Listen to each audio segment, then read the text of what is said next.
Le KO le plus dramatique que j'ai mis, c'était le high kick que j'ai mis pour la ceinture ISK. L'adversaire s'est pas relevé directement, il a bien mis 5 à 10 minutes pour se relever. On m'avait appris, on m'a dit Alexis, il y a Cédric Doumbé qui fait ses sparring, mais il a l'habitude de fracasser ses sparring au bout de 2 ou 3 rounds. Si jamais ça se termine pas, viens et tu vas mettre les gants avec lui et tout. Moi, sans complexe, hein. J'y vais, je fais du sac. Et là, je vois Cédric, il arrive, il rentre dans la salle, je dis c'est qui lui? Comme il ne me connaissait pas, il ne réalisait pas qui j'étais et la hargne que j'avais, c'est même pas forcément mon niveau là qu'il avait surpris au début. J'étais dans le truc. On a fait un sparring de feu, on a fait un sparring vraiment incroyable. J'ai ressenti, j'ai subi la violence psychologique très souvent au sein du foyer. Et j'ai vu ma mère triste très souvent. Et c'est vrai que ça m'a pas donné envie de me défouler, ça m'a donné envie de lui donner le sourire, ça m'a donné envie de lui sortir de tout ça et surtout lui montrer que tous les hommes n'étaient pas pareils, qu'elle m'éduquait différemment et de cette manière-là que je pouvais être un homme bien et un homme bon aussi bien pour les femmes avec qui... la femme avec qui... Lapsus révélateur. Non, la femme... Non, on parle pas d'un petit titre fédéral, on parle de la ceinture du One, donc forcément il n'y a rien qui est laissé au hasard. Là on y va pour vraiment ramener ce titre à la France. C'est historique ce que je vais réaliser, je serai le premier champion français du One Championship, personne ne l'a réalisé et ça pour moi c'est une grande chose. Avant que la vidéo commence, on souhaitait vous parler de notre partenaire Chaination. Chaination est une marque française qui propose une large gamme de bijoux, que ce soit des bagues, des bracelets et des chaînes aussi bien pour les hommes que pour les femmes. Et tu pourras forcément t'y retrouver, puisqu'il y a des pièces discrètes comme des pièces beaucoup plus drip, que pourraient porter des combattants comme Israel Adesanya, Sean O'Malley ou encore Tyron Woodley. En ce moment, tu peux aussi précommander un pendentif exclusif réalisé en partenariat avec le combattant français de l'UFC, Morgan Charrière. Si tu veux toi aussi créer tes propres bijoux sur mesure, c'est possible puisqu'ils ont un service qui y est dédié. Si tu commandes dans la collection Essential, tu auras un bijou offert pour un bijou acheté. On tient à préciser que leurs pièces sont de très grande qualité et surtout garanties à vie. Leur service client est aussi irréprochable, noté 4,7 sur 5 sur Trustpilot avec plus de 1800 avis. La livraison est gratuite et tes produits arriveront entre 2 et 3 jours.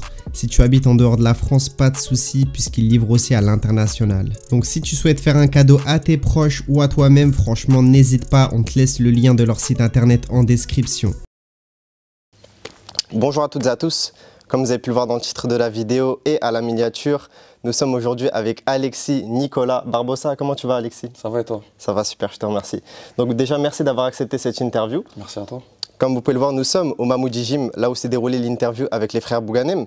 Donc j'espère que vous allez aimer cette interview. Donc Alexis, si ça ne te dérange pas, je vais te présenter. Avec plaisir. Pour ceux qui ne te connaissent pas. Tu as 25 ans, tu es 4 fois champion de France et champion d'Europe et champion du monde aussi de élite de savate boxe française. En 2023, tu as fait ta reconversion en kickboxing comme un certain Cédric Doumbé qui lui venait du full contact. De là, tu deviens champion du monde du Muay Thai Grand Prix, puis ISKA, et ensuite tu as signé là dernièrement au One Championship. Tu as fait ton premier combat au One FC face à Magomedov, que tu as gagné. Et du coup aujourd'hui on fait cette interview parce que tu vas combattre pour le titre du One FC pour ton deuxième combat. C'est ça. Comment tu as perçu la nouvelle? Pour moi c'était une continuité. On a l'impression que ça tombe un petit peu rapidement puisque c'est vrai que j'avais qu'un combat au One, mais j'ai quand même 23 combats professionnels, 23 victoires, j'ai 50 combats en tout.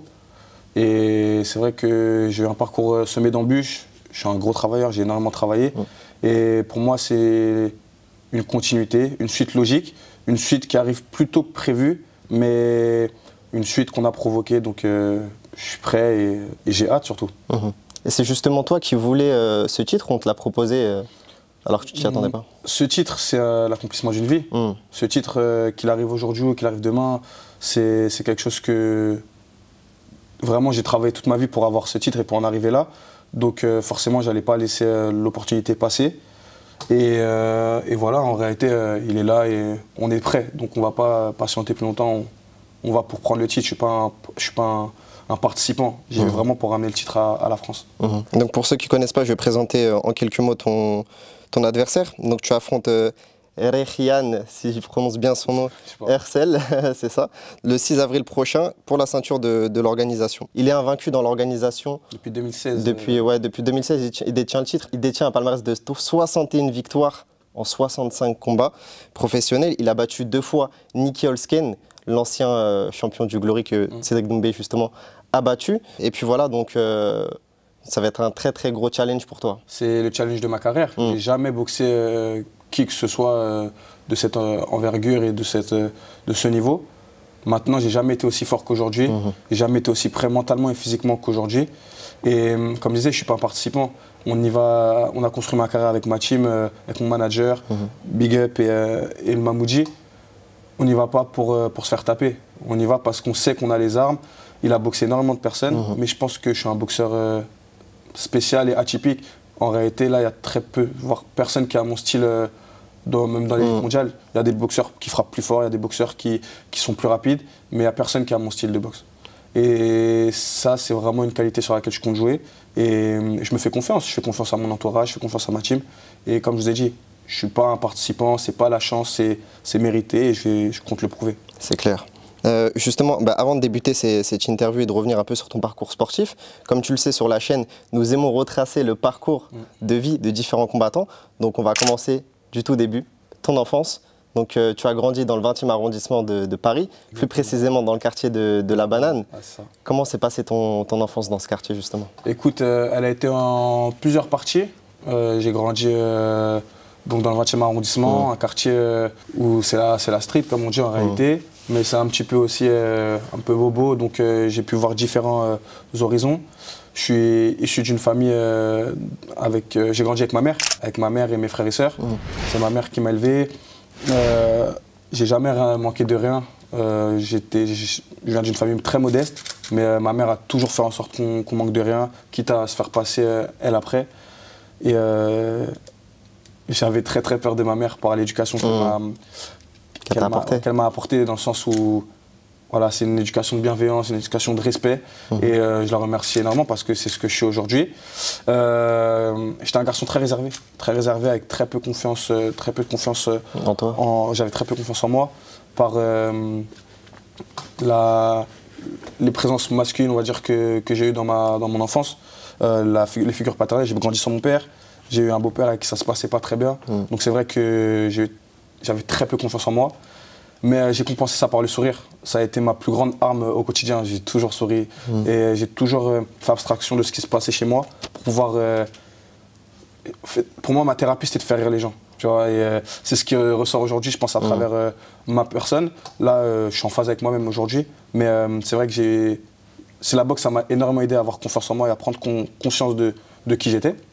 Et voilà, mon enfance, j'ai pu quand même voyager grâce à des grands-parents qui m'ont permis un petit peu de voyager.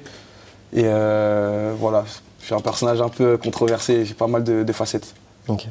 Justement, tu ne l'as pas rappelé, mais tu es d'origine algérienne et haïtienne. C'est ça. Justement, que représentent tes origines pour toi? Pour moi, mes origines, c'est une fierté et en même temps, c'est assez compliqué dans le sens où je suis encore à la recherche de qui je suis et aussi d'où je viens. Parce que ma mère est d'origine algérienne, mais elle a été adoptée par des parents français. D'accord. Donc j'ai eu une famille française d'un côté. Tout mon entourage, énormément de la communauté maghrébine et beaucoup d'Algériens dans mon entourage. Donc c'est vrai que j'ai été éduqué à travers mes origines via mes amis. Et mon père, qui est d'origine haïtienne, lui, malheureusement, j'ai pas grandi avec lui par choix et par sécurité. On a dû faire le choix de nous écarter. Et donc voilà, cette histoire-là, cette partie avec mon père aussi, ça contribue vachement à mon histoire et à qui je suis. Mais voilà, donc je suis très proche de mes origines, je suis très fier de pouvoir les représenter. Et pour moi, c'est une revanche sur la vie de pouvoir monter sur le toit du monde et dire fièrement que je suis haïtien, algérien et français. Et du 20e arrondissement. Et du 20e arrondissement. C'est une fierté parce que ça contribue vraiment à cette quête personnelle qui m'est chère de savoir qui je suis et d'où je viens. Justement, tu as dit que tu as grandi dans le 20e arrondissement, donc on sait c'est un quartier assez modeste. Est-ce que justement tu voyais cette modestie au quotidien? J'ai toujours eu ce paradoxe entre mon quartier dans lequel j'ai grandi et cette vie avec mes grands-parents adoptifs qui m'ont fait voir un tout autre univers, un tout autre monde. Et donc j'ai toujours eu ce contraste-là et c'est vrai que c'est en grandissant que j'ai vu que mon quartier c'était assez chaud. Les conditions de vie n'étaient pas forcément optimales dans le collège, enfin tout ce qui... Et je voyais pas mal de choses qui faisaient que c'est vrai que je me suis rendu compte qu'on n'était pas forcément avantagé. Et ça m'a poussé vraiment à m'en sortir et à me donner les moyens de faire ce que je fais aujourd'hui. Est-ce que tu avais des passions particulières à cette époque avant de commencer la savate boxe française? Comme je t'ai dit, mon personnage est très controversé. Ça veut dire que Quand moi je suis claqué au foot. Je sais pas jouer au foot. Je paniquais quand j'avais le ballon, je paniquais. Voilà. Donc ça fait qu'on m'appelait pas pour aller jouer au foot. Donc ça c'est pas une légende. Les gens qui sont nuls au foot, ils vont dans les soirs de combat. Non, j'étais éteint. Mais j'étais fort au goal, forcément, parce que j'étais un peu rond. Ça c'est une légende aussi, mais une légende réelle. Quand tu es un petit peu rond, forcément tu vas au goal. Mais ce qui s'est passé, c'est que j'étais fan de handball. Moi je kiffais le handball. J'étais pas sportif. J'étais pas sportif du tout. Et le seul sport que j'ai fait en réalité, ça c'est un scoop entre guillemets, parce que donc quand j'allais chez mes grands-parents, quand j'étais plus petit, il y avait un centre équestre juste à côté. Et je sais pas comment je suis tombé fan d'équitation. Ah ouais? Ouais, j'étais fan d'équitation. Okay. Et j'étais le petit Renoir un petit peu... Ouais, carrément, j'ai acheté l'équipement et tout, j'étais fan d'équitation. Et ce qui s'est passé, c'est que j'y allais, c'était mon exutoire. Et en grandissant, j'ai eu un accident de cheval. Okay. Enfin, pourquoi tu souris? Parce que c'est ridicule, le cheval il a cabré, il est tombé, entorse cervicale, et j'ai pas été traumatisé, hein. J'ai eu le seum du cheval, et je te dis la vérité, j'ai arrêté à partir de là. T'avais quel âge à peu près? Je pense que j'avais quoi? Ouais, 13 ans. Okay. 13 ans. Okay. Et à partir de là, en réalité, j'ai jamais vraiment fait de sport. Donc ça, c'est vraiment, c'était mon seul hobby. Et par la suite, on s'est dirigé vers les salles de sport à 14 ans. Et ça, c'était vraiment, c'était un besoin. Tout s'est aligné, c'était un besoin dans ma vie. Comme je t'ai dit, j'avais pas confiance en moi. J'avais une rage en moi, une rage vraiment explicable par mon passé. Mais c'est vrai que un jour, j'ai deux amis qui discutaient dans la cour de récréation au collège.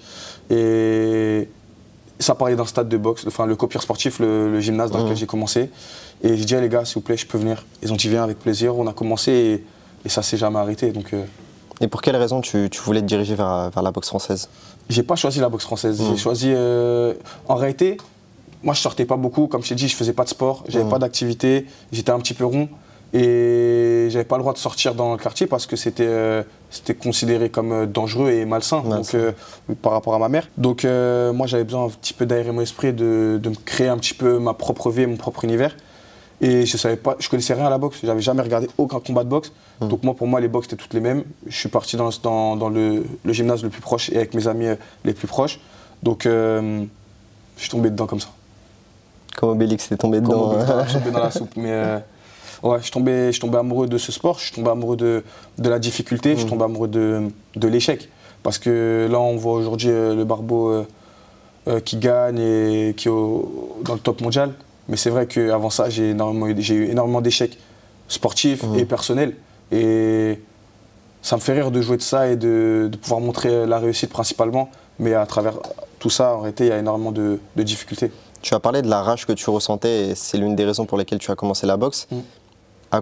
À quoi était due cette rage justement? Moi, elle a été due à la violence que j'ai pu voir dans mon enfance. J'ai grandi dans un climat très violent, physiquement comme moralement. J'ai ressenti, j'ai subi la violence psychologique très souvent au sein du foyer. Et j'ai vu ma mère triste très souvent. Et c'est vrai que cette tristesse, je l'ai ressentie et ça m'a... T'as envie de te défouler quoi? De voir ma mère triste, ça m'a pas donné envie de me défouler, ça m'a donné envie de lui donner le sourire. Ça m'a donné envie de lui sortir de tout ça. Et surtout lui montrer que tous les hommes n'étaient pas pareils. J'avais vraiment envie de lui montrer que j'étais différent, qu'elle m'éduquait différemment et de cette manière-là que je pouvais être un homme bien et un homme bon aussi bien pour les femmes avec qui... la femme avec qui... Lapsus révélateur. Non, la femme avec qui je serais et surtout vis-à-vis de ma famille, de mon entourage. Donc, et je pense que c'est un pari que je me suis fait et qui est en train de porter ses fruits. On sait que la partie scolaire fait partie de l'enfance, c'est une grosse partie de l'enfance. Quel a été ton parcours scolaire et universitaire, s'il y en a eu un? Ouais, alors il y a eu un parcours scolaire. Quand j'étais plus jeune, j'étais un petit malin. J'étais un petit malin, donc un peu comme en boxe en réalité. J'ai toujours fait en sorte de trouver un petit peu les failles pour minimiser le travail et maximiser les bons résultats.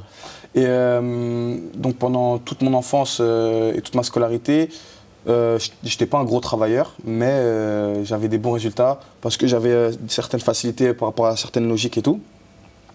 Mais de mon manque de travail, quand je suis passé à la fin du collège, début du lycée, c'est vrai que cette méthodologie de travail qui me manquait m'a apporté pas mal préjudice et a commencé à me descendre petit à petit vis-à-vis des notes et vis-à-vis de la compréhension. Ce qui était important pour moi, c'était de continuer l'école et d'être diplômé parce que j'en étais pas encore à un statut sportif où je me suis toujours vu vivre de mon sport. Ouais. Mais j'y croyais sans y croire, dans le sens où j'y croyais, mais d'un côté, il y avait une partie de moi toujours qui était lucide et qui disait voilà, si jamais ça marche pas, il faut rester concentré, il faut s'offrir des voies en réalité, de différentes alternatives. Par la suite, donc j'ai eu mon bac économique et social. Je suis parti à la fac. En même temps, en parallèle, je suis parti en CREPS, c'est un centre de formation de boxe française. Dans le sud de la France, j'ai quitté mon quartier, j'ai quitté tous les petits vices qu'il pouvait y avoir. C'était une période de ma vie où vraiment j'avais besoin de m'échapper. Donc j'ai vécu seul. Je suis parti pour la première fois de chez moi à l'âge de 17 ans et demi, 18 ans. J'ai commencé du coup le pôle France et la fac. Donc j'étais en STAPS, fac de sport. J'ai validé ma première année avec un peu de travail. Deuxième semestre, je valide. Et je ne sais pas ce qui se passe. Je suis loin de tout. C'est la folie. Mes amis décident tous d'arrêter la fac pour... Je crois qu'à ce moment-là, en fait, en boxe française, il y en avait beaucoup qui voulaient devenir policiers. Pour moi, c'était hors de question de devenir policier. Forcément, tu vois, quand tu es jeune, tu viens d'un quartier. Il y a ce contraste... avec la police. Ouais, avec la police. Mais tu te dis, non, c'est moi, je ne serai pas policier. Donc moi, j'ai arrêté pour arrêter. Et par contre, c'est l'année où je cartonne sportivement parce que comme je ne vais plus à la fac, je cartonne sportivement, j'ai coupé les études pour mon rêve. Et à ce moment-là, j'annonce à ma mère quand même que j'ai arrêté les études. Elle me dit Alexis, tu ne peux pas arrêter, il faut quand même continuer un projet. Mais elle a mieux réagi que ce que je pensais. Parce que c'est comme si elle avait ressenti que j'avais besoin d'une pause en tout cas. Et par la suite, j'ai passé un BPGEPS, donc un diplôme d'éducateur sportif et d'entraîneur de boxe. Donc voilà mon cursus scolaire. Merci en tout cas Alexis pour ton récit. Justement, j'aimerais revenir sur les vices dont tu as parlé, dont tu faisais face dans ton quartier. Quel type de vices as-tu fait face et est-ce que justement tu as eu des mauvaises fréquentations par rapport à ça? Quand tu viens dans un quartier, ce qui est dingue, c'est que c'est le paradoxe qu'il y a entre la bonté des gens et le vice qu'il peut y avoir. C'est-à-dire que j'ai jamais vu des personnes aussi bienveillantes et bonnes que dans mon quartier, mais j'ai jamais vu autant de violence et de vice que dans mon quartier.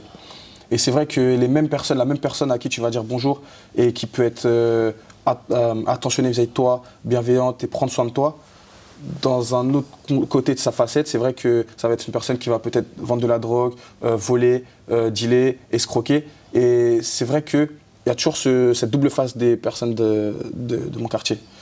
Et forcément, j'ai été très proche de personnes qui ont fait de la prison, de personnes qui aujourd'hui sont en prison pour différents délits, voire crimes. Maintenant, comme je te disais, j'ai toujours évité de traîner au quartier. Donc j'ai toujours été très proche de tout le monde, il n'y avait pas de soucis, c'était vraiment une seconde famille, on était tous proches, on a grandi ensemble. La part des amis que j'ai encore aujourd'hui, c'est des amis que je connais depuis plus de 10 ans. Mais c'est vrai que voilà, quand tu côtoies le quartier, que tu côtoies tout ça, tu vois la tristesse aussi du quartier, tu vois la difficulté, la prison et le manque d'argent. C'est le manque d'argent, le manque de moyens qui te fait te poser des questions. Forcément, je te dis la vérité, je me suis posé pas mal de questions moi aussi sur mon avenir.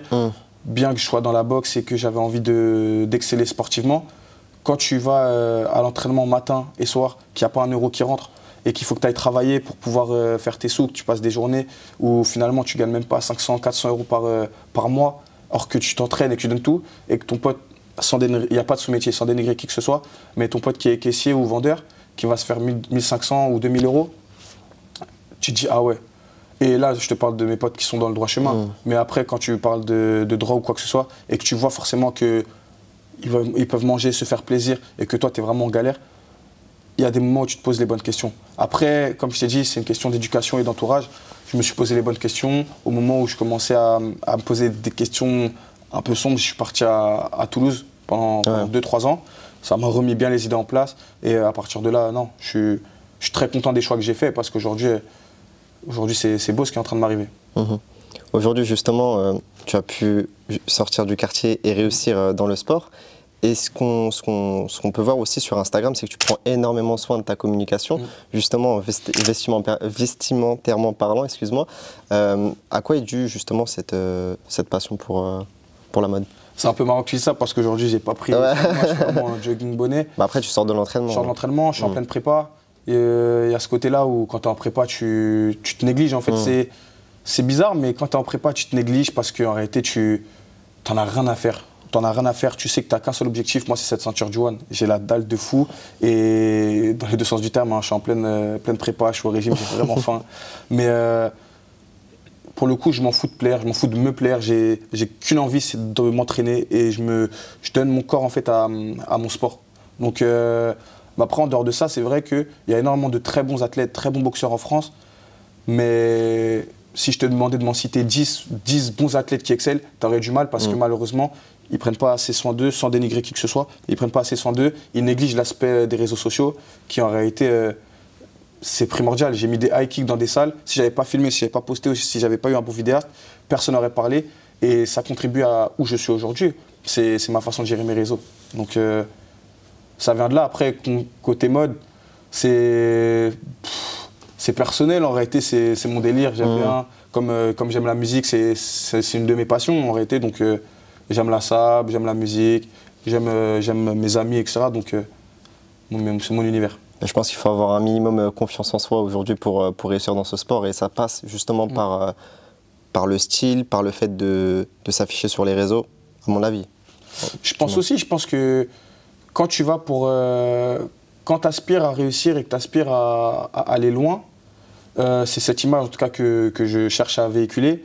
Et c'est important quand tu changes de statut social ou que tu commences à monter ou que tu veux créer de nouvelles rencontres ou attirer de nouvelles choses. Par exemple, moi je suis passionné aussi par la mode. Et même, je me dis, toute l'année je fais du sport, je fais en sorte d'avoir des abdos saillants et tout. Pourquoi pas rentabiliser ça en gros en faisant des photos pour être égérie de marques, de certaines marques, de mes sponsorings. Et c'est ça qui attire. Il y a pas mal de personnes souvent. C'est pas de la moquerie. Avant peut-être c'était un peu de la moquerie, là c'est devenu un petit peu de la taquinerie. À chaque fois je demande à ce qu'on me filme. Mais je demande à ce qu'on me filme sans que je demande à être filmé, dans le sens où j'aimerais bien, tu vois, à chaque entraînement, il y a quelqu'un, boum, il prend son téléphone, il prend une vidéo, j'en ai rien à faire de l'angle, mais que je puisse documenter, parce que les gens, ils suivent au quotidien, et c'est un travail de longue haleine. Donc là, à chaque fois, chaque story qui peut paraître anodine ou bénigne, sur le long terme, c'est vraiment un récit que je raconte. C'est-à-dire que des personnes qui me suivent depuis 2, 3, 4 ans, ils peuvent se dire, ah ouais, il a fait ça ce jour-là, il a fait ça ce jour-là. Ils peuvent s'identifier aussi à des trucs tout simples, à même la marque du protège tibia que je vais mettre, ou le nombre de bandes que je vais mettre, etc. Les gens ils peuvent s'identifier, chercher à comprendre. Et je documente ma vie, mais je le fais pour moi. Mais je sais que ça apporte beaucoup aux autres. Et je pense que tu as compris le concept du parcours, justement. C'est pour ça qu'on a ouvert cette chaîne. C'est pour justement montrer que tout est possible et que les gens, justement, s'identifient aux combattants, aux personnes qui ont réussi, pour plus tard, eux aussi, pouvoir devenir ce combattant, justement, ou cette personne qui a réussi. J'aimerais revenir sur ton parcours sportif maintenant. Comment s'est déroulé tes premiers combats? Est-ce que tu en as le souvenir même? Si, je me souviens de presque chacun de mes combats, comme si c'était hier. J'ai commencé, moi, par l'assaut, en savate boxe française. Donc à 14 ans, j'ai commencé la boxe. À 15 ans, j'ai fait mes premières compétitions parce que j'étais un acharné du travail. Ça, c'est quelque chose que je réalise vraiment et je remercie le moi d'il y a 10 ans parce que grâce à lui, en réalité, je suis ce que je suis aujourd'hui et le travail que je fournis là maintenant, c'est ce qui va me servir plus tard. Donc en réalité, je suis très, très, très fier de moi parce que quand tu es jeune, quand tu as 14 ans, tu ne sais pas forcément ce que tu fais et je l'ai fait et ça m'a servi aujourd'hui. Et concernant mes combats, j'ai commencé par l'assaut. C'est ce qui m'a permis d'avoir cette boxe et cette appréhension des coups, cette analyse de la boxe. Donc sans forcément se dire que tu allais prendre une grosse patate dans la tête et tomber, ça te permet vraiment d'appréhender la boxe de manière plus ludique, comme un jeu d'échecs. Et donc c'est ce qui a vraiment construit mon fil directeur. Ta ligne directrice. Ma ligne directrice pendant toute ma carrière. Donc j'ai commencé à 14 ans. À 15 ans, je me fais éteindre. En assaut, toujours, je perds très rapidement parce que je manque d'expérience. Et c'était mon premier échec. C'est-à-dire que je me dis, qu'est-ce qui se passe? C'est ça de perdre. Et je ne voulais plus jamais avoir cette sensation. Donc l'année d'après, toujours en assaut, je fais champion de France, champion du monde l'année d'après, au bout de 2 ans. C'était un exploit, tout le monde était choqué, mais pour moi c'était normal en vrai, parce que j'ai travaillé tellement. En quelle année est-ce que tu peux... Ça, j'ai commencé à boxe à 14 ans, c'était peut-être en 2013. Ouais, 2012-2013. Et ça, c'était en 2015, champion du monde cadet. L'année d'après, 2016, je passe en combat. Je passe en combat assez rapidement à mes 17 ans. On passe en combat. Combat, je perds pas. Je perds pas pendant assez longtemps. L'année d'après, donc je fais champion de France. L'année d'après, je fais champion de France junior. Et je vais pour les championnats du monde junior aussi. Et je perds en finale. Contre un mec super expérimenté, je perds en finale. Mais pour moi, c'était bizarre, mais j'ai un rapport à la défaite où c'était pas l'objectif de ma vie. J'avais que 18 ans. Moi, mon objectif, c'était d'être champion du One, champion du Glory. Dans ma tête, on y était déjà. Donc, ce que je me disais, c'est pas grave. T'as 18 ans, t'as perdu, t'as donné le meilleur de ce que tu pouvais. Tu vas retourner à l'entraînement et tu vas passer les étapes. Et dans toute ma carrière, finalement, j'ai perdu 3 fois sur 50 combats. Et c'est toujours des personnes que j'ai rebattues par la suite. Et j'ai un goût de la défaite assez... Amer. Je déteste la défaite, mais quand elles sont... Quand j'ai l'opportunité de réaffronter mes adversaires, où ça m'importe peu, parce que je sais où je vais et c'est des étapes. Tu vois, j'ai échoué énormément dans ma vie personnelle, je sais ce que c'est. Donc sur le ring, je fais tout pour ne pas perdre. Mais si je dois perdre, je reviendrai plus fort. Tu vas parler des particularités de la boxe française, donc l'assaut. Est-ce que tu pourrais expliquer ça aux gens, enfin pour ceux qui ne connaissent pas l'assaut, qu'est-ce que c'est tout simplement? Ce qui se passe, c'est que la boxe française, c'est un sport vraiment qui est pas considéré à sa juste valeur. À l'heure actuelle, je suis en kickboxing pour les raisons financières et les raisons médiatiques. Mais c'est vrai que si la Savate avait continué à avoir avait eu un gros aspect médiatique et financier, je pense que je serais resté en boxe française. Maintenant, faut qu'on mange en tant que boxeur et on ne peut pas prendre des coups pour rien. Concernant la boxe française, bien qu'on dise au quotidien, oui, c'est un sport où on n'a pas le droit de frapper, c'est faux. Il y a plusieurs disciplines comme en kickboxing. Il y a le light, qu'on appelle l'assaut, et le plein contact, le combat, où on peut mettre KO, où le KO est autorisé. Et c'est vrai que ces deux disciplines ne sont pas assez dissociées malheureusement, et que même à l'école, quand on l'apprend, on dit on n'a pas le droit de frapper fort. Non, il y a l'assaut, la discipline de l'assaut, donc c'est la boxe française, où c'est la technicité, la virtuosité des mouvements qui va être valorisée, et le nombre de touches, comme en light pour le kickboxing. Et il y a le combat où là par contre c'est la recherche de KO qui va être, et de l'efficacité qui va être mise en avant. Pourquoi tu as fait tu l'as dit, pourquoi tu as fait cette transition de la boxe française au kickboxing, mais comment tu as perçu ce changement, comment tu as fait en sorte justement d'être le kickboxer que tu es aujourd'hui? Si tu veux, avant d'être un kickboxer, je suis un combattant. Je suis un combattant avant de devenir de la boxe française. Je ne m'approprie pas à une discipline. Je suis une éponge, je viens de la boxe française, là je suis en kickboxing, j'apprends à mettre les coups de genoux, j'apprends à mettre les backfists. C'est-à-dire que je fais en sorte d'être le meilleur combattant que je pourrais être. Si demain je vais en MMA, ce sera pareil. Je ferai en sorte vraiment de prendre les techniques, de piocher partout et de tirer le positif et le meilleur de chacune des disciplines par lesquelles je suis passé. Nous, au Mamoudi Gym, c'est de la boxe thaï et du kickboxing. Mais ça vient du Kyokushinkai et leur technique qui m'apporte. Donc voilà, j'essaie d'exceller, d'être un artiste martial. Ouais, j'essaie d'être un artiste martial. Et pourquoi tout simplement le kickboxing alors que justement, comme tu l'as dit, tu aurais pu te diriger vers le MMA? Parce que quand je me suis dirigé vers le kickboxing, c'était pas encore l'ère du MMA. Et c'est énormément de travail le MMA. J'ai pas envie de faire du MMA pour dire que je fais du MMA. Je suis perfectionniste et le jour où je partirai en MMA, il faudra que je sois prêt. J'ai pas envie d'être un contender, soit un mec. J'ai vraiment envie d'être un combattant de MMA. Mais avant ça, j'ai cette quête vis-à-vis de moi-même d'être l'élite mondiale du kickboxing. Donc là, pour moi, j'en suis pas encore là. Je fais partie du top mondial. Ça, c'est indéniable et j'en prends conscience. Je boxe le numéro 1 mondial pour moi après Cédric Doumbé. Donc forcément, ça veut dire quelque chose. Je suis pas là pour rien. Mais voilà, une fois que je serai passé, que j'aurai été accompli sportivement en kickboxing, là on pourra parler de MMA. Donc on peut espérer une transition vers les... On peut, ça tend vers ça. Ça dépend de l'issue de mon prochain combat, ça dépend de l'issue de mon contrat avec le One Championship. Mais petit à petit, bien sûr que c'est envisageable. Donc on l'a pas rappelé, mais tu as signé un contrat de 24 mois justement au One Championship. Là je suis en contrat pour 2 ans avec le One, donc peu importe ce qui se passera, bien sûr, je serai encore au One pendant 2 ans. Et c'est diffusé sur, on peut dire sur quoi c'est diffusé? Donc c'est diffusé sur RMC Sport. C'est vrai que ça, concernant ma visibilité, c'est un gros plus. Parce que ça va me permettre d'être connu aux yeux du public français. Et je pense que le One, petit à petit, va se démocratiser. Et pourquoi pas un gros événement au One dans les années à venir. Je pense que c'est quelque chose qui va fortement se produire.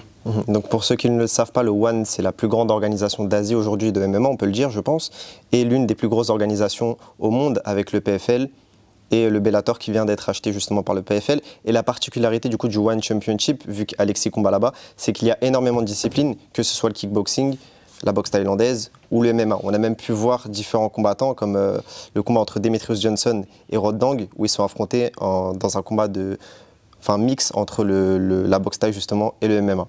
Exactement. Justement, Alexis, les Barbo. Donc le kickboxing, c'était un sport roi dans les années 90, justement avec Ernesto Hoost, Jérôme Le Banner ou encore Bader Hari. Pourquoi justement, à ton avis, il n'y a plus cette hype du kickboxing? C'est une bonne question que tu me poses. Pour moi, une discipline se doit d'être représentée par des combattants. Et pour moi, le problème n'est pas la discipline, mais les athlètes. C'est aussi simple que ça. Si tous les athlètes faisaient le nécessaire, je pense, pour se starifier, en réalité, à l'image je le cite 2 fois, mais Cédric Doumbé, ce qu'il a fait pour le MMA ou ce qu'il faisait pour le kickboxing, c'est vrai qu'il a starifié, il s'est starifié, auto-starifié, parce qu'en France, on a du mal à mettre des personnes sur un piédestal ou à valoriser le travail des gens. Mais je pense qu'il faut accepter ce statut. On est des gladiateurs sur le ring, mais malheureusement, une fois qu'on sort du ring, on reste dans l'ombre. On prend de la lumière sur le ring et puis on va dans l'ombre juste après. Et je trouve que c'est dommage, on devrait briller tout le temps, sans chercher la lumière, mais juste à travers. On a des parcours de vie tellement atypiques, on a des anecdotes de fous. Et je pense que c'est trop mis en silence. Et nos parcours de vie devraient être bien plus mis en avant et bien plus démocratisés, parce que je trouve que c'est quelque chose qui peut aider beaucoup de personnes au quotidien et par rapport à toutes les passions. Pour rebondir sur, comme je t'ai appelé Alex, tu m'as dit que tu pouvais m'appeler Barbo, etc. D'où vient justement ce surnom Barbosa? Moi je le sais personnellement, mais est-ce que tu pourrais expliquer? Barbosa, c'est une anecdote toute bête, c'est que je m'appelle Alexis Nicolas, c'est très simple. Et alors, moi je voulais créer mon compte Instagram, j'avais quoi, 14-15 ans. Et j'étais fan d'un combattant auquel on m'assimilait beaucoup, Edson Barbosa, un combattant à l'UFC, qui avait des low kicks de fou. Pas que des low kicks, ouais, hein. Non, mais c'était ça moi qui m'impressionnait le plus. Il avait, sa technique de jambe, ouais. Ses techniques de jambe, c'était un boxeur que je pouvais regarder pendant des heures, je trouvais ça magnifique à regarder. Et c'est un boxeur dont je me suis énormément inspiré plus jeune. Et voilà, en créant mon compte Instagram, je voulais mettre Alexis Nicolas, Alexis.Nicolas. Impossible, tout était déjà pris, c'était trop courant. Et d'un coup, je mets, comme un enfant qui est fan de foot aurait mis CR7, Cristiano ou Messi, j'ai mis Barbosa avec un V, puisque le A était déjà pris, et le tiré du bas. Et je ne réalisais pas l'ampleur que ça allait prendre. Tout le monde a commencé à m'appeler comme ça, petit à petit. Et là, on m'appelle plus Barbo. Barbo, c'est mon entourage, mais même des personnes qui me suivent sur les réseaux, parce que c'est vrai que j'ai l'impression de créer une communauté assez proche, où il n'y a pas de distance, donc les gens ils se permettent de m'appeler Barbo, ça ne me dérange pas du tout. Mais ouais, il y a des personnes que je ne connais pas, hey, Barbo, ça va, lourd ce que tu fais, et ça me fait plaisir. Je me suis souvent posé la question, est-ce que je gardais ce surnom, ou est-ce que je voulais vraiment m'identifier à ça, mais finalement c'est ce que je suis. Et les médias en général, Alexis, Barbosa, Nicolas, parce que ça me tient à cœur aussi que mon nom de famille soit représenté et mis en avant, parce que c'est mon identité, c'est ma famille. Mais Barbosa, c'est voilà la petite anecdote. Justement, il y a une chose qui m'a marqué dans ta carrière, c'est ta blessure, tu t'es déchiré les ligaments croisés. Comment est-ce que c'est arrivé, et est-ce que tu as remis justement ta carrière en question à cause de cette blessure? Ce qui est marrant, c'est que j'ai jamais remis ma carrière en question suite à cette blessure. Quand je me suis blessé, pour moi, c'était forcément le monde qui me tombait dessus, parce que je venais d'être champion de France Elite A, champion du monde Elite A. J'étais au sommet, dans ma tête, j'étais au sommet du monde, parce que je réalisais même pas encore ce qui pouvait se passer sportivement via le kickboxing. Je devenais vraiment une petite star à ce moment-là. Et ce qui se passe, c'est que j'avais fait énormément de combats. énormément de sacrifices. Et le problème, c'est que quand je suis rentré sur Paris pour des raisons personnelles, comme si j'étais au pôle, en centre de formation. Je suis revenu pour des raisons personnelles et conjugales, vis-à-vis de ma famille. Ouais. Donc j'ai dû rentrer et mon hygiène de vie, c'était laborieux. Je rentrais tard, j'ai toujours continué à m'entraîner, mais j'étais pas optimal. Et j'ai payé les pots cassés puisque je me suis blessé dans la foulée.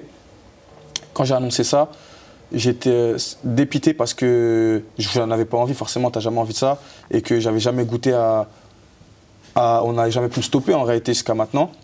Mais d'un côté, j'ai toujours été un bosseur. On m'a jamais rien donné, j'ai jamais eu plus de chance que les autres. Donc je me suis dit, on va continuer de bosser, c'est le travail et on va continuer de travailler. Et je pense que cette blessure-là, ou la blessure en général, elle peut arrêter les personnes qui n'ont pas l'habitude de bosser ou les personnes talentueuses qui n'ont pas fourni les efforts nécessaires dans leur vie. Là, pour moi, c'était une continuité. J'ai travaillé, j'ai adapté forcément mon travail différemment. Mais non, à aucun moment, je savais. Ce qui était le plus dur, c'était le regard des autres parce que je les voyais me regarder avec tristesse et presque pitié. Parce qu'ils me voyaient déjà très loin sportivement, ils voyaient un potentiel en moi. Et c'est comme on m'avait coupé la jambe, entre guillemets. Mais non, pour moi, c'était juste une étape. Je me suis entraîné et je suis revenu beaucoup, beaucoup plus fort. Physiquement, musculairement parlant. Et voilà, là, je suis remis à 100%. Qu'est-ce que tu faisais de ton temps libre pendant cette blessure? J'ai vu un peu cette blessure aussi comme une certaine bénédiction. Puisque depuis toujours, j'ai fait énormément de sacrifices. Je me suis coupé de beaucoup de monde. J'ai perdu pas mal de fréquentation. Pas d'amis parce que j'ai des amis très loyaux et avec qui, comme je te disais, je suis en contact depuis plus de 10 ans. La plupart de mes fréquentations, c'est des amitiés de longue date parce que ça reflète pas mal ma personnalité, c'est la loyauté et j'aime pas mélanger mes énergies à tout le monde. Je reçois énormément d'énergie de pas mal de monde par mon sport. Je reçois beaucoup de messages, beaucoup d'ondes, mais je les stocke et je fais en sorte d'être toujours avec les mêmes personnes. Et c'était quoi la question? Je me suis éparpillé. Comment j'ai géré la blessure? Exactement. Donc j'ai vu ça comme une bénédiction. J'allais au kiné 2 ou 3 fois par semaine à la place des entraînements. Je revoyais mes amis, je revoyais davantage mes amis. Je pouvais assister aux anniversaires, je pouvais assister au mariage parce que je pense que dans ma vie, j'ai dû peut-être aller à 2 ou 3 mariages en tout parce que à chaque fois que j'ai été invité, malheureusement, j'ai pas pu être présent par le sport. Une autre chose, c'est vrai que quand tu es dans le sport, tu te coupes de tellement de personnes parce que on t'appelle 1 fois, 2 fois, tu peux venir manger. Non, là, je suis au régime. Là.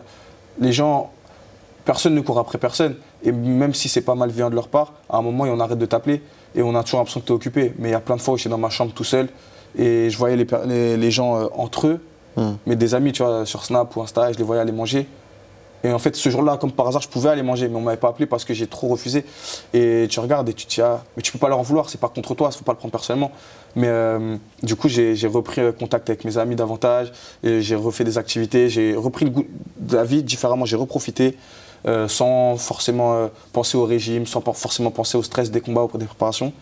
Et là, ça m'a donné la chance de pouvoir réadapter ma vie par la suite. Puisque comme j'ai repris goût à la vie d'une certaine manière, quand j'ai repris l'entraînement, maintenant c'est une question d'adaptation. Avant j'étais un peu trop dans l'extrême, là je réadapte mon quotidien. On t'a notamment pu voir en Thaïlande dernièrement, tu voyages énormément. Là en ce moment je voyage beaucoup, je fais en sorte de... Après forcément c'est aussi parce que financièrement je peux davantage voyager grâce à la boxe et à ce que je fais à côté. Tes sponsors, des choses grâce à mes sponsors, aux séminaires que je fais, aux stages que je fais, aux petits coachings que je fais de temps en temps.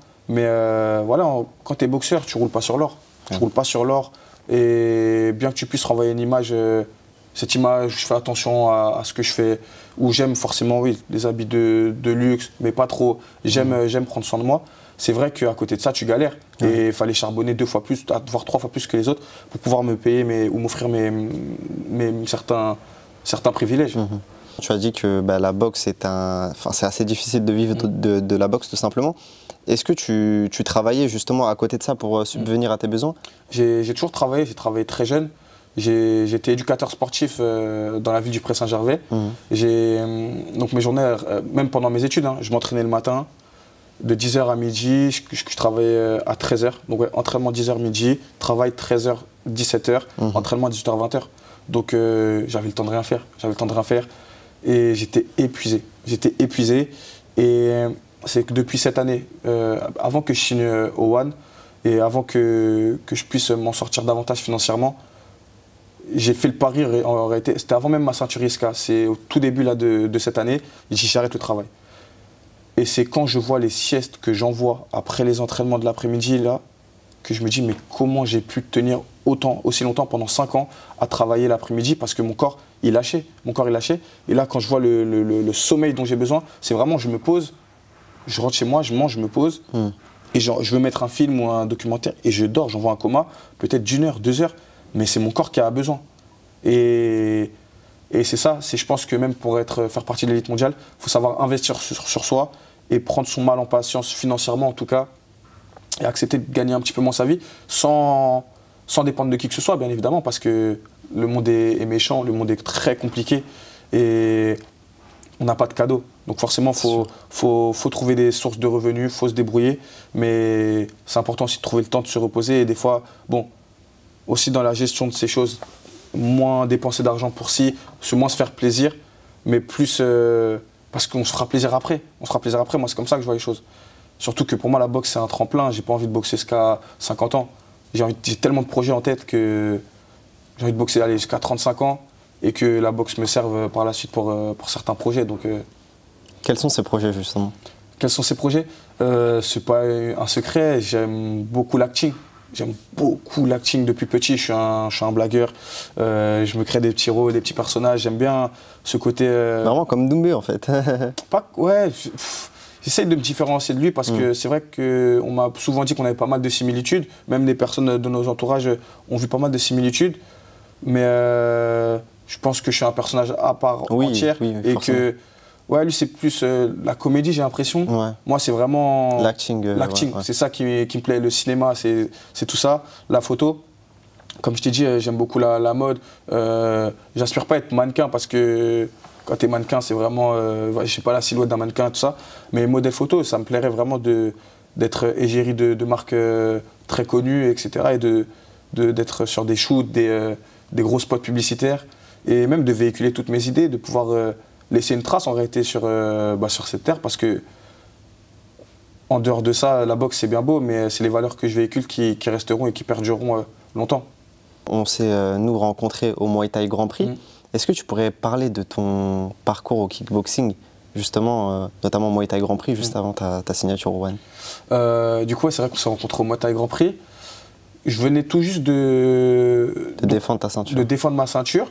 Mais le Muay Thai Grand Prix, ça a été le premier combat de kickboxing que j'ai fait en Angleterre. C'est là-bas que j'ai boxé pour la première fois en kickboxing. Je venais de la boxe française.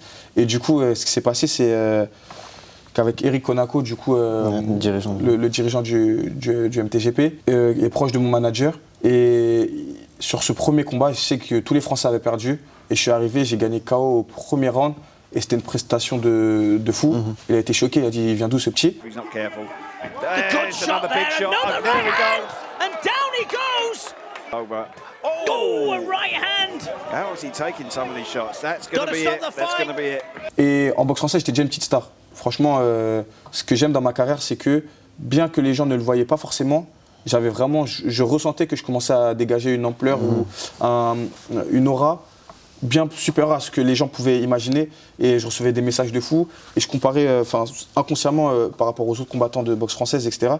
Et c'est vrai qu'il y avait quelque chose, un petit plus, quelque chose qui se passait à chaque fois, et c'est ce qui est en train de se passer là en kickboxing toujours. Mais il y a 2 ans en kickboxing, j'étais complètement inconnu au bataillon dans le secteur du pied-point, et c'est vrai que là, via le Muay Thai Grand Prix et la gestion de carrière de mon manager, c'est vrai que là on a tout tué.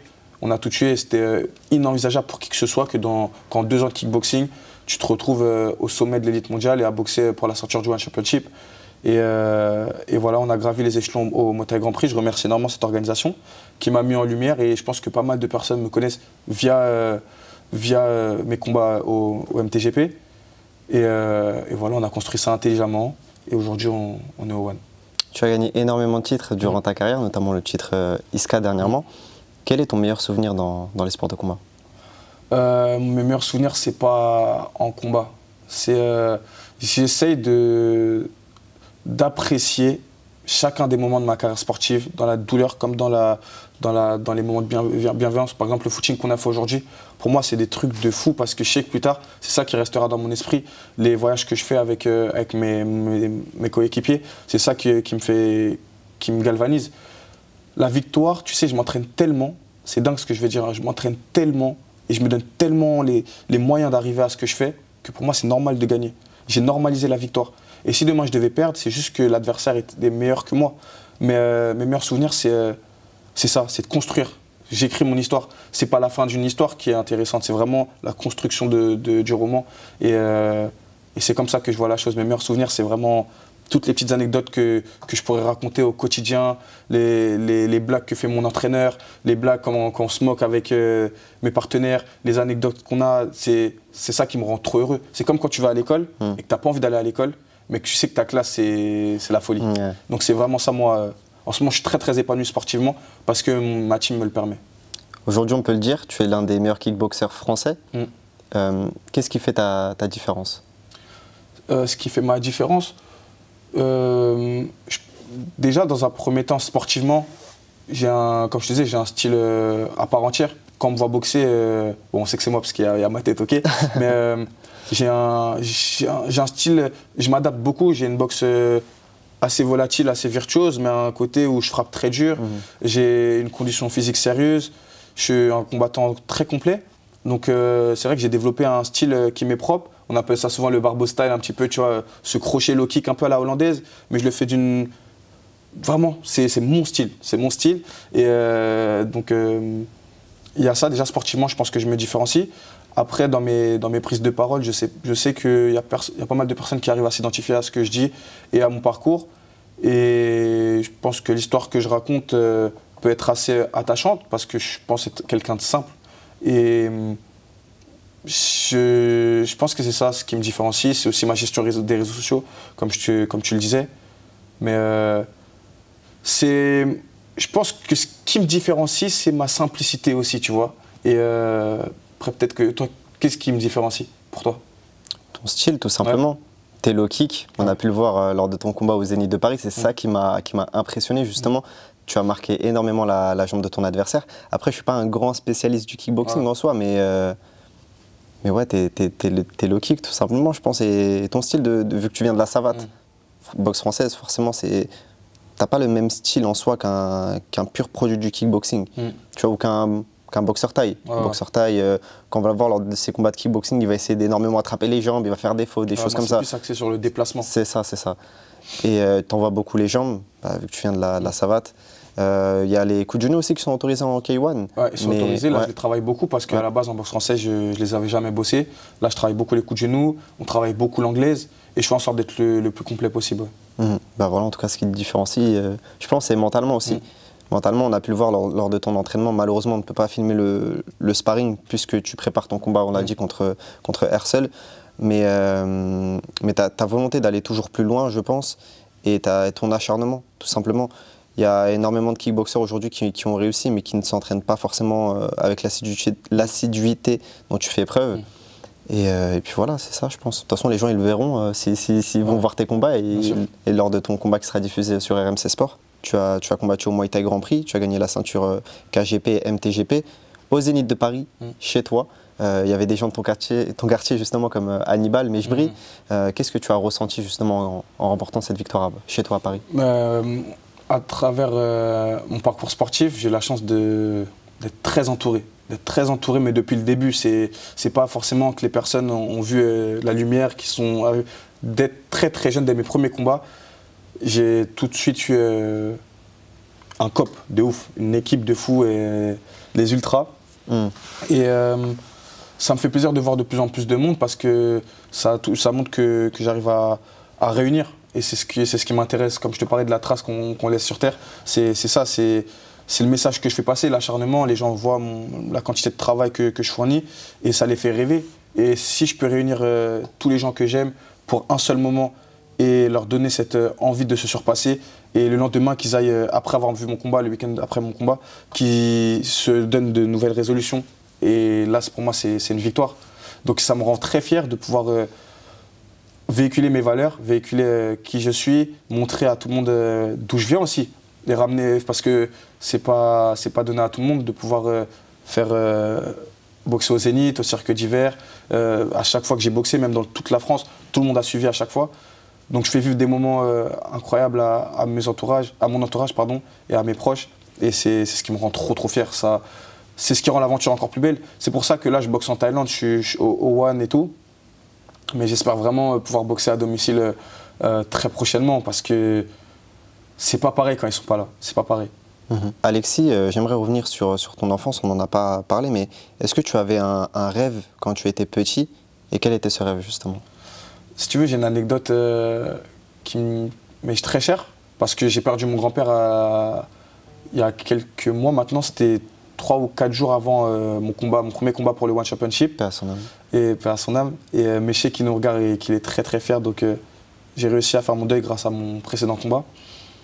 Mais un jour, on était posé, j'étais beaucoup plus jeune. Et mon grand-père, c'était mon premier fan dans tout ce que je faisais. Et lui, il me voyait président de la France. À l'écouter, j'aurais été président de la France. Et ça me faisait rire parce que c'était pas du tout mon ambition et mon objectif. Mais un jour, il m'a dit, on était posé, et il m'a dit, Alexis, qu'est-ce que tu aimerais faire plus tard? Et je savais pas du tout ce que je voulais faire plus tard, mais je lui ai dit, papy, je sais pas ce que je veux faire, mais je veux faire de grandes choses. Et il m'a dit, eh ben, tu feras de grandes choses.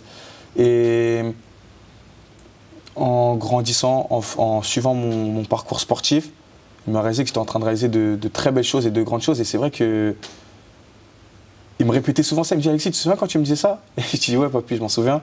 Et ça me rend fier. Et c'est pour ça que ce titre, pour moi, il est si important parce que c'est historique ce que je vais réaliser.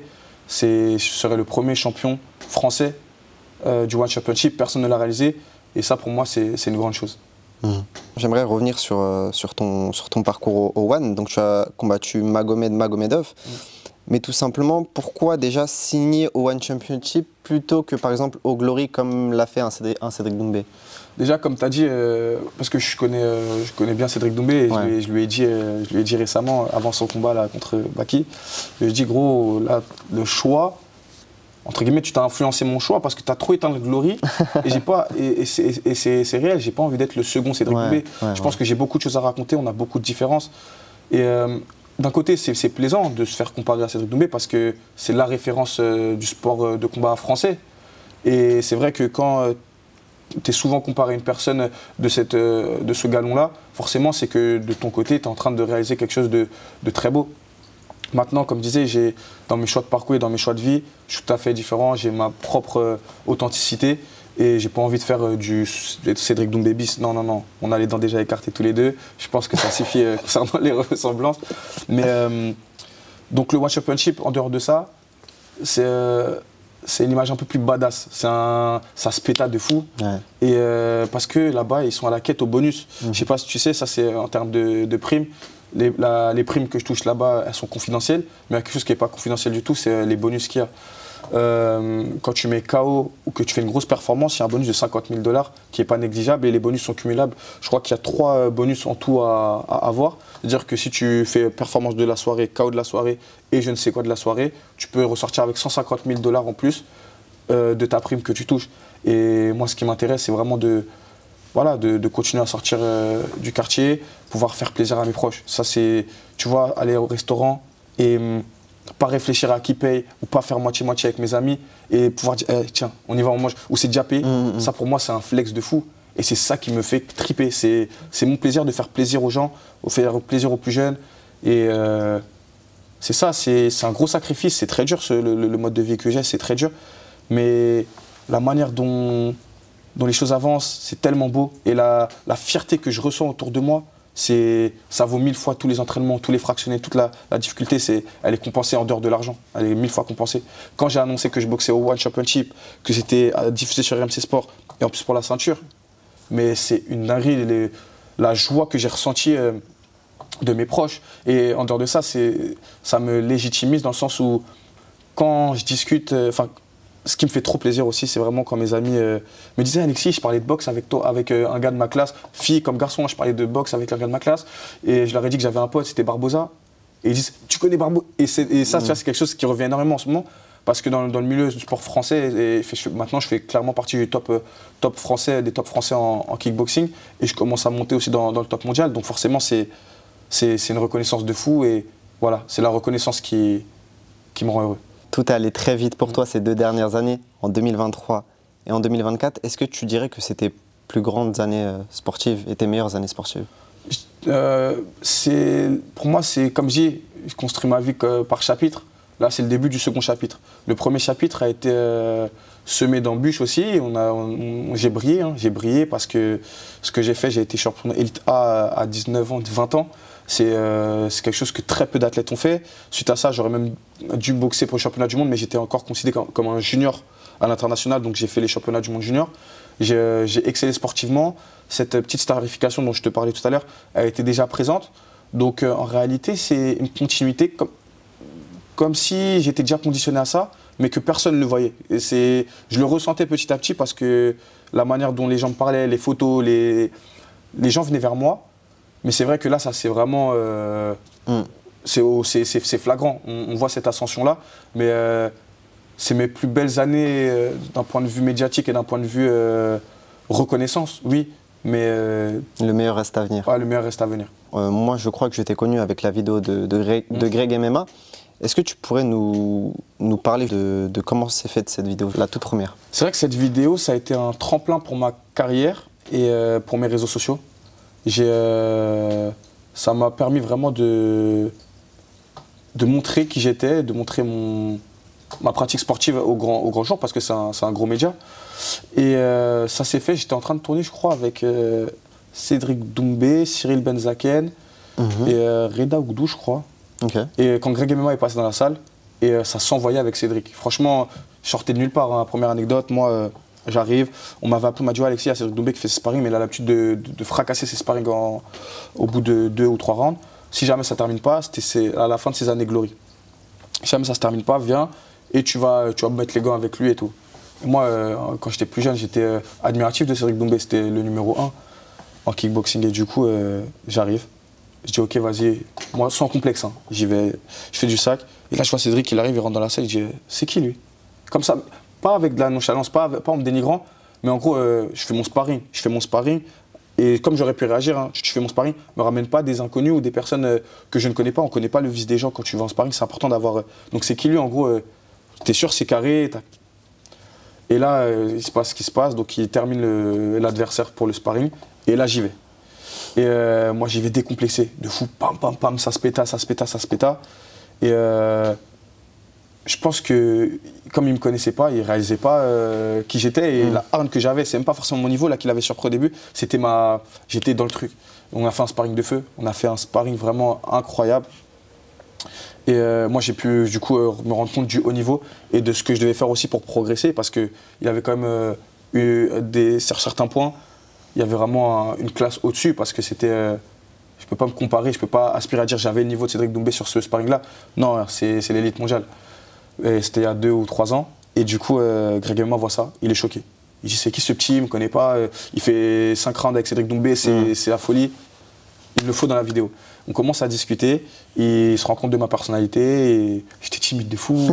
Et parce qu'il y a ce contraste-là, tu vois, en gros, sur le ring, on dirait que je mange les gens et tout, et après sur le ring, j'aime cette simplicité, et j'espère, je fais tout pour ne jamais changer, parce que c'est ce qui fait ce que je suis, et c'est ce qui fait que j'ai ce rapport-là aux gens. On te remercie déjà, désolé de te couper, mais on te remercie déjà pour ça, parce que lorsqu'on s'est rencontrés, c'était au Muay Thai Grand Prix. Tu nous as laissé entrer dans le vestiaire, tu nous as laissé porter ta ceinture et faire une petite interview, même si elle n'a pas tant marché que ça. C'est vraiment le... J'espère que celle-ci va fonctionner. Hein. J'espère que celle-ci va fonctionner, justement. Mais même si elle n'a pas tant marché que ça, c'est vraiment la personne que tu es qui m'a interpellé, en fait. Tu nous laisses entrer, on ne se connaît pas forcément. Justement, on a appris à se connaître via cette interview. Tu me laisses porter un titre que tu venais de défendre. Et pour ça, je voulais te remercier, Alex. C'est gentil, mais pour moi, c'est matériel. Tu vois, une ceinture, elle me sert même pas à tenir mes pantalons. De vrai, tu vois, j'en ai rien à faire, c'est du matériel. Et en dehors de ça, ça me fait kiffer de faire kiffer. Parce que sans vous, sans les médias comme toi, sans le public, sans les personnes, sans les fans aussi, on n'est pas grand-chose. On n'est pas grand-chose. Tu peux être l'athlète que tu veux. Si tu n'as pas de communauté, tu n'as pas de sponsor, tu n'as rien. Il n'y a rien qui te suit. Et même c'est un kiff de voir des personnes qui viennent vers toi, et qui te parlent de leur parcours, qui ne te connaissent pas, qui se livrent à toi, c'est un honneur en réalité de se dire que en étant moi-même, par ma pratique sportive et par ma personnalité, donc je fais rien en réalité, je suis juste moi-même, j'arrive et c'est même pas, j'abuse même pas en disant ça, j'arrive à changer des vies, dans le sens où il y a des personnes qui sont au bout du gouffre, qui vont voir mes stories, ça leur permet vraiment de sortir la tête de l'eau, l'identification. Et ça, c'est un honneur et sans vous, franchement, on n'est pas grand-chose. Merci beaucoup, Alexis. Justement, toi, à quelle personne tu t'identifies? Tu parles d'identification, tu dis que les gens peuvent s'identifier à toi, mais toi, à qui tu t'identifies? C'est marrant, mais j'ai pas eu énormément d'identification. Je me suis pas beaucoup identifié à des combattants? Non, ouais, à des combattants ou à des personnes connues. Je me suis beaucoup identifié et vu à travers mon entourage, mes amis.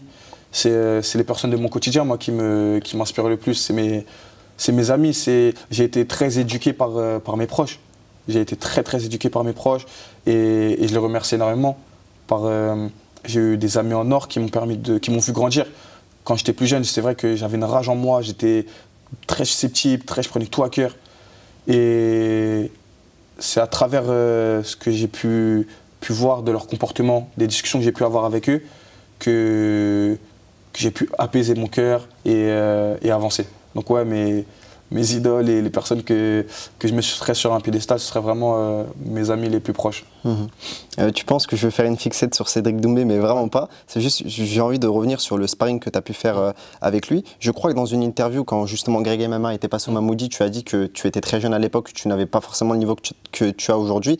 Si ce sparring ou si ce combat était à refaire, est-ce que, à ton avis, tu peut-être prendrais l'ascendant sur Cédric, ou comment ton niveau en kickboxing, comment tu le situerais aujourd'hui par rapport à lui?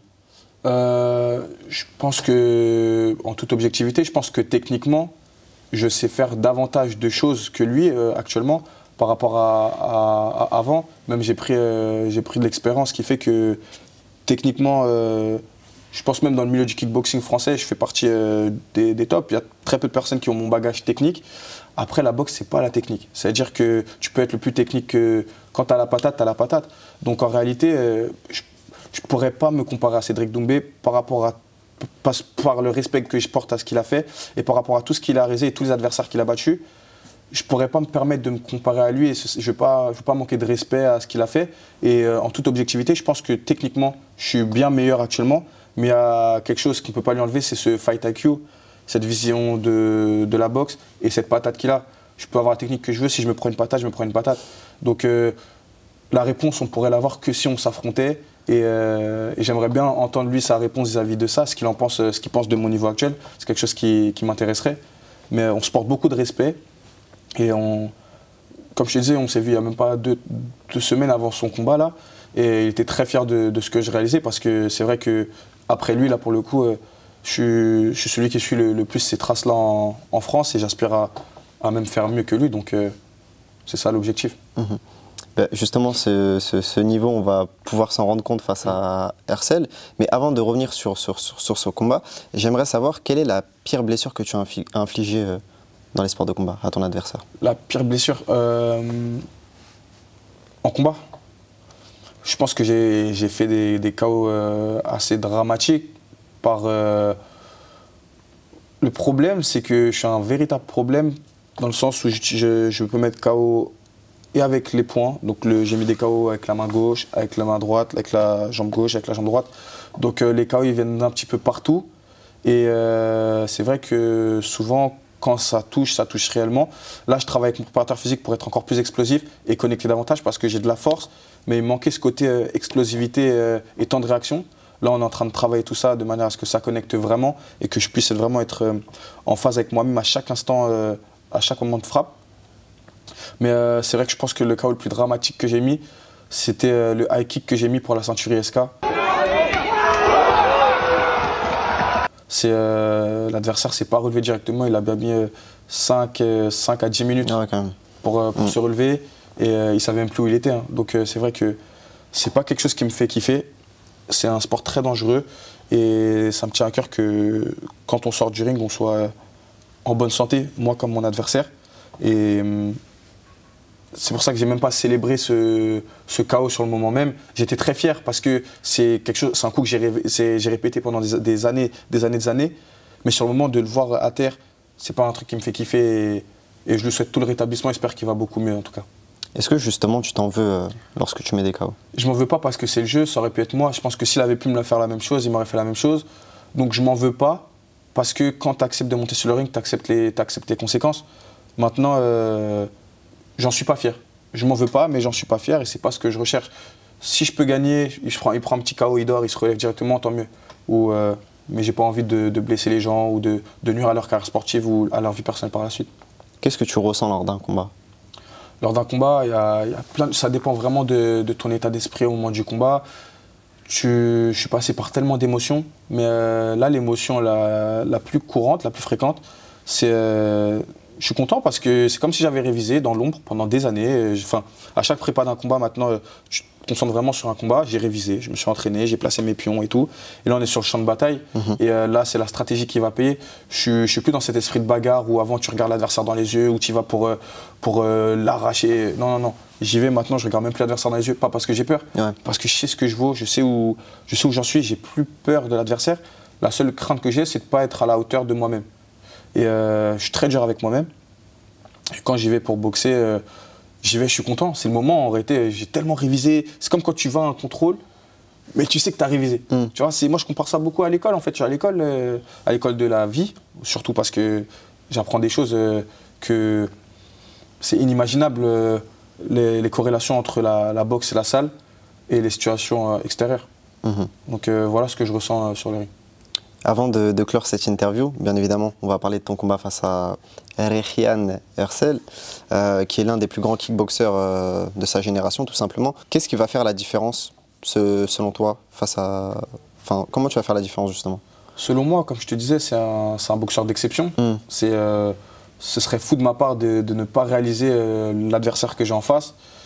Mais j'y vais pas pour faire de la figuration, j'y vais pas pour le respecter sur le ring, bien que je le respecte en dehors parce que ce qu'il a fait, c'est ce que je me souhaite plus tard, parce que c'est incroyable. Maintenant, sur le ring, on sera deux boxeurs et lui il voudra garder sa ceinture, moi je voudrais lui prendre et ça promet d'être un combat très dur mentalement et physiquement parce que c'est un adversaire très sec, très dur et je le suis aussi. Maintenant, ça va se jouer au mental et ça va se jouer à... Tu sais, quand tu es sur un trône pendant des années, tu t'entraînes plus de la même manière. Tu ne vois pas les choses de la même manière. Et quand toute ta vie, tu t'es entraîné pour avoir accès à ce trône-là et qu'il est devant toi, le combat n'est pas le même.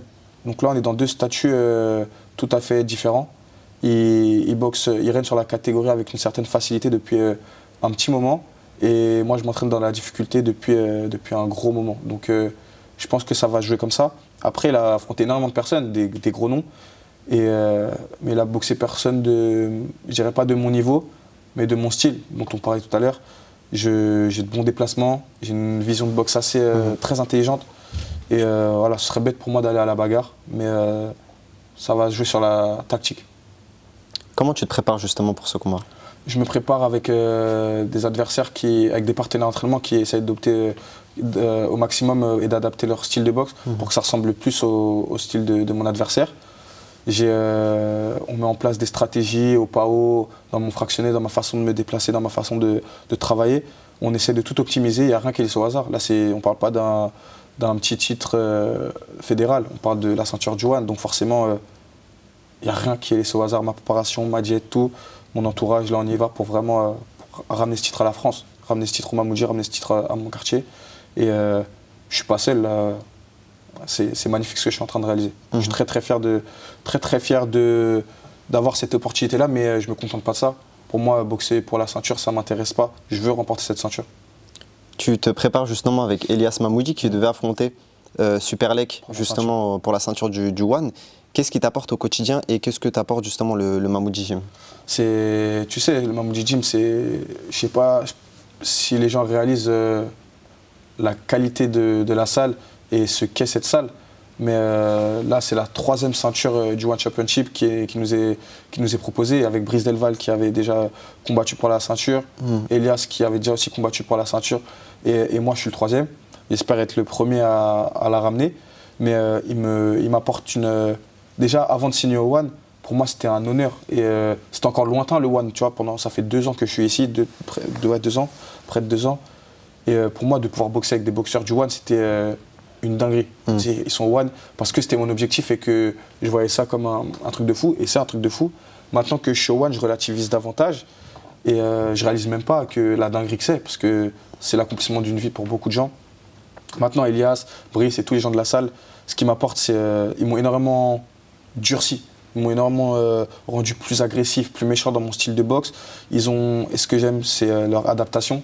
Ils ne me retirent pas du tout mes qualités de boxe française. Ils optimisent tout ça, bien qu'ils viennent du Muay Thai à la base. Au sein de ma team, il y a aussi mon manager dont je t'ai parlé plusieurs fois, Big Up Fight Management. Il a fait un travail de fou. Ramener 3 ceintures, proposer 3 ceintures pour la salle, c'est incroyable. Il n'y a personne qui fait ça en France. Et je suis très épanoui. Je suis heureux. Je suis là où j'ai rêvé d'être en réalité pendant des années. Et je me rends compte que c'est plus un rêve. Là, on est dans le concret. Je vis de mon sport. Je peux en vivre davantage. Je peux créer des projets grâce à mon sport.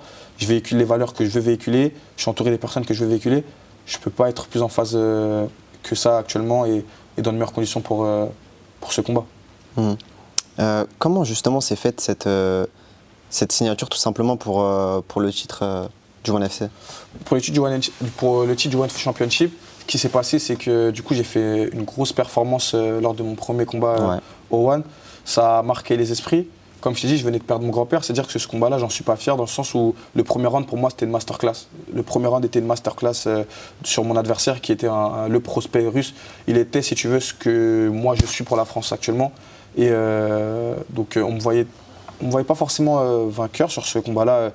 Les gens de Thaïlande que j'ai pu rencontrer, tout ça, ils savaient que c'était un gros combattant et un gros adversaire pour mon premier combat. Mais je venais de perdre mon grand-père, ce qui a fait que j'avais une rage en moi. À la première patate qui m'a mis au deuxième round, bagarre. C'est la première fois que je sortais de mon game plan, bagarre. Et même mon corps n'était plus présent dès le début du combat. J'avais besoin juste de terminer et de passer à autre chose parce que j'avais énormément souffert mentalement. Donc j'étais pas très fier de ce combat-là, mais bizarrement il a plu parce que c'était la bagarre et le public a surkiffé. Mais le kick dévastateur et tout. Donc directement on a eu un bon rapport avec le One pour cette entrée. Par la suite je voulais boxer assez rapidement, donc j'ai pu profiter. Et là je voulais reboxer en mars. Il voulait faire boxer aussi le champion, mais il a raflé toute la catégorie. Il a rasé toute la catégorie, il a la ceinture en Muay Thai, la ceinture en kickboxing. Ce qui fait qu'il n'avait pas 36 000 opposants. Et en fait il a boxé tout le monde. Et en plus de ça, ils ont signé avec RMC Sport en France. Donc je pense qu'ils cherchaient un représentant français qui puisse mettre en lumière le One en France. Je suis quand même champion ISCA, champion du monde de savate. J'ai un bagage technique que beaucoup d'athlètes du One n'ont pas forcément. Donc je ne sors pas de nulle part. Je sors pas de nulle part. Simplement que je suis nouveau dans l'organisation, mais je ne suis pas nouveau dans la boxe et dans le circuit. Donc je ne suis pas un débutant face à un confirmé. Il est très fort et respect à lui, mais je pense être très fort aussi et on va ramener cette ceinture à la France. J'en suis convaincu. Pour clore cette interview, j'aimerais que tu adresses un message à Alexis, au Barbosa du futur, si on a l'occasion justement de se refaire une interview. Et qu'est-ce que tu as envie de lui dire? Si je devais dire quelque chose là maintenant je m'adresse au Alexis de l'après ou je me laisse... donc là je parle à moi dans le futur. Donc Alexis du futur, en ce moment là je suis en train de tout niquer sportivement, je vais pas lâcher, je vais pas abandonner et en réalité je le fais pour toi parce que le travail que je fais maintenant c'est ça qui t'aidera à être... Si tu peux regarder là... je suis un peu timide de me parler à moi-même tu vois. Mais en tout cas ouais, en ce moment je suis en train de bosser dur, je me donne les moyens de réussir mais c'est pour toi que je le fais parce que je sais que ça payera dans 5 ans, 10 ans et voilà, sois fier de moi plus tard. Victoire, défaite, peu importe, mais en tout cas, on reste la personne qu'on est. Et quand tu me verras dans les années à venir, tu seras fier de moi. Merci à toi. C'est drôle de se parler à soi-même quand même. Hein. C'est vrai que c'est drôle. Et un dernier message à ceux qui regardent cette interview justement. Toutes les personnes qui me connaissent déjà et qui me découvrent, j'espère que vous avez pu en apprendre davantage sur moi, que vous serez tous devant vos écrans dans la nuit du 5 au 6 avril parce que c'est le combat de ma vie. Et voilà, j'espère que vous allez continuer à suivre l'aventure. Et je vous remercie infiniment parce que sans vous, on n'est pas grand-chose. Donc je vous fais des gros bisous et merci le parcours. Et merci à toi Alexis d'avoir accepté cette interview. Et on te souhaite le meilleur pour la suite. On souhaite justement que tu remportes ce titre du ONE FC et que tu mettes en lumière justement le kickboxing qui en a besoin. Et merci à toi Alexis. Merci. Nickel.